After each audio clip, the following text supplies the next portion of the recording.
Նոր Հռոմի պապ է ընտրվել 69-ամյա կարդինալ Ռոբերտ Ֆրենսիս Պրևոն Չիկագոյից, նա պատմության մեջ առաջին ամերիկացի պապն է։ 69-ամյա Հռոմի պապը վերցրել է Լեո 14-րդ պապական անունը։ Հռոմի 267-րդ պապը դուրս է եկել Սուրբ Պետրոսի տաճարի պատշգամբ եւ ողջունել հավատացյալներին որպես պապ հանդես գալով իր առաջին հրապարակային ելույթով։ Կարդինալների կոնկլավը Հռոմի 267-րդ պապին ընտրեց մայիսի 8-ին Սիքստինյան կապելայի ծխնելյուզից սպիտակ ծուղ բարձրացավ։ Կարդինալներից մեկը Սուրբ Պետրոսի տաճարի պատշգամբից հայտարարեց նոր պապի անունը։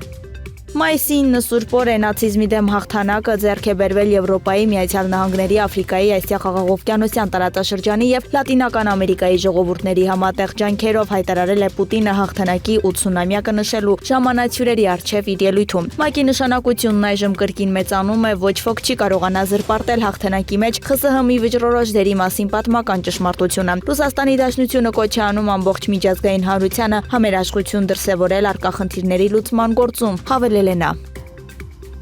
Մայիսի 8-ի երեկոյան Ուկրաինայի նախագահ Վոլոդիմիր Զելենսկին լավ զրույց է ունեցել Միացյալ Նահանգների նախագահ Դոնալդ Թրամփի հետ։ Մեր երկրներին շնորհավորել ենք Եվրոպայում հաղթանակի օրվա առթիվ նացիզմի նկատմամբ հաղթանակին։ Քննարկել ենք խաղաղության հաստատման համար անհրաժեշտ հետագա ջանքերը, մասնավորապես կոնկրետ քայլեր, որոնք կարող են արվել, հայտնել է նա։ Զելենսկին նշել է, Թրամփը հետաքրքրվել է ռազմաճակատում առկա իրավիճակով։ Ուկրաինայի նախագահը նաև ընդգծել է, որ երկիրը պատրաստ է 30-օրյա հրադադարի թեկուզ այսօրվանից։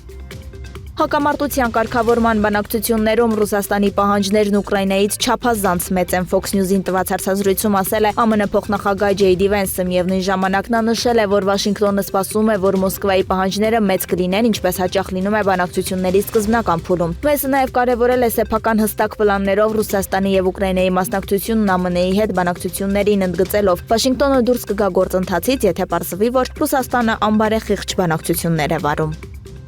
Հնդկական Քաշմիրի Ջամու քաղաքում մայիսի 8-ի ուշերեկոյան պայթյուններ են որոտացել։ Հնդկաստանի ռազմական աղբյուրները կասկածում են, որ դա պակիստանյան անօդաչու թռչող սարքի հարձակում է։ Քաղաքում կարմիր լույսեր եւ արկեր են երևացել։ Հնդիկ պաշտոնյան, որը խնդրել է չհրապարակել իր անունը, հայտնել է, որ հարձակման են ենթարկվել Ջամուի մի քանի հատվածներ եւ Ախնուր, Սամբա եւ Կաթհուա քաղաքները։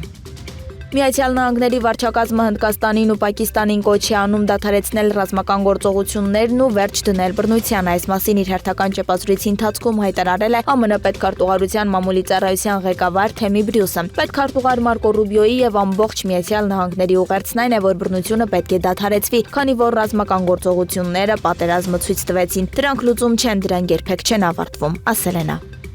Կորեայի ժողովրդական դեմոկրատական հանրապետությունը հայտարարել է, որ մայիսի 8-ին անցկացրել է ռազմական զորավարժություններ, որոնց ընթացքում իրականացվել է հրթիռի փորձարկում։ Այս մասին հաղորդել է Կորեայի ձայնը ռադիոկայանը։ Ավելի վաղ Հարավային Կորեան եւ Ճապոնիան արձանագրել էին անհայտ բալիստիկ հրթիռի արձակում Ճապոնական ծովի ուղղությամբ։ Ռադիոկայանը նշել է, որ ԿԺԴՀ առաջնորդ Կիմ Չեն Ընը անձամբ ղեկավարել այդ զորավարժությունները։ Ճապոնական ԶԼՄ-ների հաղորդմամբ հրթիռը թռել է շուրջ 800 կիլոմետր, հասնելով 100 կիլոմետր առավելագույն բարձրության։